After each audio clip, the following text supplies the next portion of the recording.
Sun Culture. Les acteurs culturels de la région en interview. Bonjour à toutes et à tous, je suis très heureuse de vous retrouver dans Sun Culture comme tous les vendredis midi, entre 12h30 et 12h40 pour être précise. Aujourd'hui on s'intéresse au 7e art. Le Festival du cinéma espagnol, festival emblématique à Nantes, fête ses 30 ans et s'est en partie déroulé cette année en streaming. Pour en parler avec nous, et je m'excuse d'avance pour mon accent espagnol médiocre, Pilar Martinez-Vasseur, directrice du festival depuis 1990. Bonjour Pilar. Bonjour. Donc moi j'ai toujours mon accent espagnol quand je parle français, donc pas de problème. Dans le contexte donc de cette année particulière, le Festival du cinéma espagnol s'est déroulé en ligne du 25 mars au 4 avril dernier. C'était important pour vous de maintenir le festival malgré la crise et le fait que les cinémas soient fermés ? C'est-à-dire l'année dernière, donc en 2020, le festival a dû être annulé le 11 mars alors qu'on devait commencer le 26 mars. Nos invités avaient déjà leur billet. Excusez-moi, je vous coupe juste pour mettre le micro bien devant vous pour avoir du bon son. Voilà, merci beaucoup. Donc les invités étaient déjà, donc avaient leur billet, étaient déjà vraiment prêts à nous rejoindre à Nantes. Et le 11 mars, donc tout a été annulé suite à la crise sanitaire. Donc je dirais dès le mois de mai 2020, on savait que de toute façon, quoi qu'il advienne, on ferait un festival. Donc, le challenge, c'est qu'à partir du mois d'octobre, lorsque les salles de cinéma ont à nouveau fermé, fin octobre, toutes les questions restaient ouvertes. Bien, on attendait l'ouverture de salles pour faire un festival en présentiel. Quand on commençait à avoir des nouvelles qui n'étaient pas très, très sûres concernant l'ouverture de salles, finalement, on a décidé de basculer vers un festival en ligne. Et donc, je pense qu'il y avait besoin, d'abord pour le cinéma espagnol, le réalisateur et réalisatrice qui avaient besoin et envie de montrer leurs films à Nantes, même sur une plateforme. Pour les organisateurs et l'équipe du festival aussi, d'avoir un lien même, si c'est à distance, avec un public autre, mais un public aussi fidèle. Et puis, je crois qu'on s'est rendu compte qu'il y avait des liens qui s'étaient établis pendant cette période avec des nouveaux spectateurs. C'était important aussi pour les scolaires par rapport à l'éducation à l'image, parce que c'est quelque chose qu'il ne faut pas laisser de côté quand même. Donc oui. Ça, au moins, ça a pu se faire. Donc là, on est assez fiers parce qu'on avait beaucoup de doutes. On avait des relations étroites, on a des relations très étroites avec les enseignants des collèges et lycées, de l'Académie de Nantes et au-delà. Et on avait proposé vraiment d'aller ou en ligne ou directement dans les collèges et lycées, dans les classes des profs d'espagnol. Et ce qui était intéressant, c'est que tous ces films qu'on avait programmés pour les scolaires nous ont été cédés, donc gratuitement, par les réalisateurs, les maisons de production. Et on a eu la surprise, et il y a toujours dans des temps de difficultés, une générosité, une solidarité de la part des réalisateurs et acteurs du cinéma espagnol qui se sont prêtés au jeu de rencontres avec les lycéens et collégiens. Et donc, je citerai notamment Aurel pour son film Giuseppe, qui a eu donc le César au film d'animation, et qui était en ligne avec les élèves d'un lycée. Et ils ont fait une rencontre très, très intéressante sur le cinéma animation, le dessin de presse, les caricatures, le cinéma, l'histoire de l'Espagne, etc. Donc voilà, c'était un aspect très important. On a eu beaucoup de scolaires du fait de cette proximité, même si on était à distance. Et c'est un format à envisager pour les années à venir qu'on pourrait coupler avec le présentiel. Et il y a d'ailleurs depuis maintenant 2 ans une compétition scolaire. C'est essentiel que les collégiens et lycéens ils aient vraiment leur place dans ce festival. Oui, parce qu'on s'était rendu compte finalement qu'assister au cinéma dans le cadre des séances scolaires, bien sûr, c'est quelque chose d'important, des formateurs au monde de l'image et des différentes cultures, puisque le cinéma, c'est aussi une culture. Mais on s'est rendu compte que c'était un rôle passif.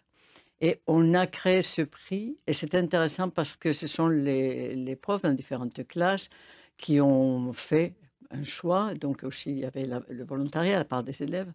Et donc, ces jurys constitués des différents lycées, collèges de l'académie priment les 2 fois où ces jurys s'est tenu un documentaire qui était un documentaire très engagé du point de vue historique et politique. Et puis cette année, je crois que la tendance était à faire du bien, un film doux qui est des Siete, qui est une histoire de famille avec aussi un regard et l'amour du monde des animaux, etc. Donc ce prix au film difficile a été aussi un signe de comment ces jeunes spectateurs se positionnent au monde d'aujourd'hui. Le palmarès de ce 30e festival du cinéma espagnol, il récompense 7 films. Est-ce que vous pouvez m'en dire un peu plus par rapport à ces films, les réalisateurs, le nom des films? Donc, d'habitude, on a autour au festival, autour de 70 films. Bon, cette année, faire une sélection d'autant de films en ligne, c'était trop difficile à mener. Et puis, il n'y avait pas la place finalement. Donc, on est resté à 30. Et puis, donc, dans cette film, on a choisi, donc l'équipe de programmation du festival, les films qui étaient les plus marquants de l'année 2020-2021 dans les catégories fiction, documentaire, court-métrage. Et parmi ces 7, comme tous les ans, je crois qu'il y a, comme dans toutes les cinématographies, un cinéma d'auteur, un cinéma, je dirais, un peu plus regardant le monde d'aujourd'hui, plus sociétal, et puis un cinéma aussi sur des questions qui sont quand même des questions de société et qui, dans toutes les cinématographies, sont importantes, c'est-à-dire, comme par hasard, la relation entre les profs et les élèves. Oui. Donc, il y a eu un film, Un pour tous, qui était particulièrement intéressant sur cette question. Donc, la sélection est importante et ensuite, il y a les surprises qui viennent toujours des choix du jury. Des films donc en lien avec la période qu'on vit et comme vous l'avez dit, qui font aussi du bien. Le calendrier de déconfinement, il a été annoncé la semaine dernière. Les cinémas pourront normalement rouvrir leurs portes le 19 mai. Vous aviez prévu de prolonger, sans trop savoir à quelle date les cinémas allaient réouvrir, de prolonger le festival en mai et juin. Donc dans des cinémas, c'est le Cinématographe et le 14A, lors de 3 week-ends de projection et de rencontres. Du coup, ces rencontres sont maintenues? Oui, alors tout est maintenu. Donc, je m'affiche parce qu'on a passé, je crois, l'année à avoir le syndrome des Pénélope en train de tisser et de détisser, finalement, tout ce qui allait être cette manifestation. Donc, dès qu'on a eu l'annonce de l'ouverture des salles de cinéma, le 14A et sa directrice Caroline Grimaud nous appelaient pour voir si on voulait se joindre à eux dans cette ouverture de la proposition. Donc, on va voir un très beau week-end au mois de mai, 21-24. Donc, on va mordre sur le week-end de la Pentecôte. Donc, j'ai dit aux spectateurs que même s'il fait beau dehors, il fait aussi très, très beau dans les salles de cinéma. Et donc, ça va être un week-end où on va présenter les films primés dans le festival en ligne. Donc, une très belle proposition. Tous ces films seront présentés par l'équipe du festival. On ne peut pas encore accueillir des invités parce que les conditions ne sont pas encore réunies au niveau de la restauration, etc. Mais donc, ça sera dans les week-ends du mois de juin où là, nous aurons le plaisir, et je rencontre à nouveau mes fiches, du 10 au 13 juin. Là, vraiment, l'affiche est époustouflante parce qu'on va avoir 2 avant-premières avec 2 grands réalisateurs. Trueba avec un film qui sort en France le 13 juin. Nous, on va l'avoir le 10. Donc, l'oubli que nous serons. On a le 12 aussi, une avant-première d'un autre film qui a été aussi primé en Espagne, Le mariage de Rosa, aussi avec l'invitation de l'actrice, etc. Et puis, dans ce week-end, on a le représentant des 30 ans du cinéma espagnol à Nantes, et puis l'hommage à l'opéra et au 14 de l'actrice Marisa Paredes. C'est des très beaux week-ends qui s'annoncent, surtout après cette période compliquée. Et cette année, il ne faut pas l'oublier, c'est aussi les 30 ans du festival. À cette occasion, vous avez donc publié un livre, un très beau livre d'ailleurs, quelque chose qui tombe, qui retrace ces 30 dernières années. Pourquoi est-ce que vous avez décidé, pour ces 30 ans, de marquer le coup avec un livre? Alors, c'est quelqu'un, comme toujours, de l'extérieur qui nous a proposé cette idée. Parce que c'est vrai qu'il est difficile d'être dans l'action, dans la réflexion. Et je crois que notre équipe ne regarde pas trop en arrière. On n'est pas dans la nostalgie, sinon on ne serait pas en train de vraiment faire de l'événementiel et d'être toujours dans le présent et dans l'avenir. Mais il y avait quand même besoin aussi de raconter une histoire qui n'était pas notre histoire à nous, organisateurs ou créateurs du festival, qui était une histoire, je dirais, collective d'une équipe, donc maintenant plus de 10 personnes, mais aussi l'histoire de la ville de Nantes à travers le cinéma, des spectateurs qui étaient fidèles et qui sont venus au festival pendant toutes ces années.